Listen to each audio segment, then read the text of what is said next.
Penguins fans. I know there's a little downtime right now, and it's no fun for any of us. So, but one thing I've learned about the Penguins and the Penguins fans is that we are a resilient group, and we're going to get through this. So, I think the biggest you can learn is just make sure you're washing your hands, staying inside. Make sure you're practicing social distancing. If that's staying 6 feet away from people as much as possible, I think that's the best way to do it. And let's flatten this curve together. That was Jake Guentzel on the Penguins media social outlets, and good to hear from him. And, you know, if you're looking for a silver lining perhaps, and hopefully, number one, this virus has to be contained. And I think it's good that people like Jake, last night we saw Steph Curry, the day before we saw Coach Orgeron from LSU. He went through the entire dynamic of what you need to do and showed you. But when you get big celebrity types, they often get their message across a lot easier than people from CDC who, you know, nobody really follows or knows much about. And I think that's good. More and more of these athletes need to do that. By the way, the good news with him is if they do start maybe late May or who knows when, if at all, but if they do, Jake Guentzel should be ready to play. Add him to the lineup that you saw before this virus hit. So that should be interesting. We'll keep an eye on that. In the meantime, some more breaking news. Stephon Diggs, outstanding wide receiver with Minnesota, has just been traded to the Buffalo Bills. Listen to this now. A first, a fourth, a fifth this year, and a fourth next year. They gave 4 picks, including their number 1, to get Diggs this year to the Buffalo Bills. And earlier today, we saw DeAndre Hopkins, in a crazy move by Bill O'Brien, trade this guy to Arizona for David Johnson, who signed a big deal, but he hasn't been as good ever since he signed that deal, and a draft pick. So interesting stuff as we go along. One other note, the Kentucky Derby is going to be moved now from where it normally goes until September the 5th is the new day for the Kentucky Derby. Lots to get into. 412-575-2600. Let's start with Tim in South Park. Hello, Tim. How are you tonight? Thank you for calling. Hey, Bob. Quick NHL question. Mm-hmm. Right before everything hit here, I was listening to The Fan, and Pierre Maguire was a guest. And I think it was the afternoon show. Mm-hmm. He had mentioned the Penguins signed some guy from Dartmouth that Pierre Maguire was foaming at the mouth about. I mean, he couldn't. Pierre likes a lot of guys, but he is the college equivalent of what we saw before with maybe Jake Vesey. Do you remember him?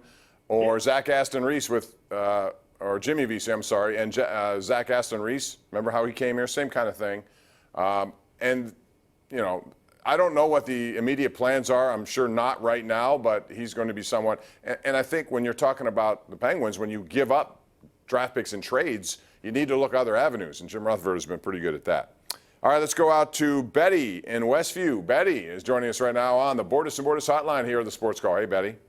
Hello. Hi. I love Ben Roethlisberger, but I want to know what Tom Brady was doing if he decided to stay with the Patriots. No, there was a lot of talk that he would go to Tennessee, the Titans.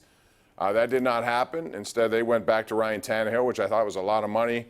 And I'm not so sure if he's as good as he saw in the regular season after they acquired him from Miami. So Tom Brady still waits. It looks like Tampa is the leading candidate now. At least Bruce Arians really wants him down there. I still think he'll go back to New England, but that may be the next domino when it comes to quarterbacks. Although there is talk now that Marcus Mariota may end up with Oakland, which is interesting. It is a done deal, okay? That's a done deal. Jared Barton, our producer, tells me in my ear right now. So that's now official. He goes to Oakland, and backing up David Carr, whatever the case may be. A lot of people wonder about Jameis Winston and whether or not he can be fit here in Pittsburgh. I'd like to get some of you to comment on that, because if Jameis Winston doesn't get a deal from someone that he likes, he may take a one-year route just to take a job for 1 year as a backup. My question to you is, number one, would you want to see him back up Ben Roethlisberger? It's a better insurance policy right now than certainly Mason Rudolph, who is still in the developmental stages. Number two, can they afford it? How much would it take? Because quite frankly, he wants starter money. He's not going to get that. He had 33 touchdowns last year, 30 interceptions, though. He fumbled the ball a lot. He was a turnover machine, and Tampa didn't want him back, so they moved in another direction. Let's go to Billy in Baldwin, who joins us right now on the hotline. What's up, Billy? Hey, Paul. How are you? I'm good. How are you doing? Good. Great analysis of the salary cap, and I seen that Mariota signed with Oakland. I know you kind of talked about it just a second ago. Mm-hmm. Do you have a salary cap for those cheap suits?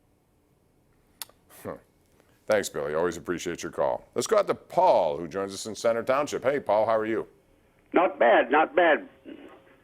What I'm asking is why there's never any reporting on NASCAR winners and standers, the guys that are standing up, Right. you know, in the series. Well, the truthful answer to that is that we don't have, other than Chip Ganassi, a local connection here. And we find that with the time we have so many other devoted teams that are locally that we need to cover here, whether it's the Steelers, all the professional teams, the Penguins, the Pirates, we devote a lot of attention there. And what we have left after that, you go to colleges who are well followed. And listen, I understand how popular it is. I wish we could do more with it.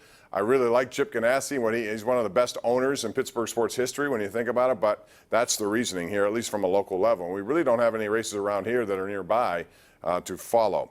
412-575-2600 is the number to call. Let me know what you think about all these topics and more. There's also stuff going on here with franchise tags. We talked about Bud Dupree, but A.J. Green agrees to one with the Bengals. And that was, I think, mostly done to make sure Joe Burrow would stay in Cincinnati if they drafted him. There's some talk that he may not want to be there. He wanted this deal. He got this deal done.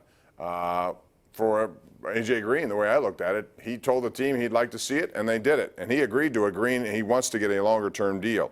Also, we're talking about Austin Hooper. You may, if you don't follow the game, he was one of the best fantasy guys, tight ends in the whole NFL last year. 75 catches, 6 touchdowns on the Atlanta Falcons.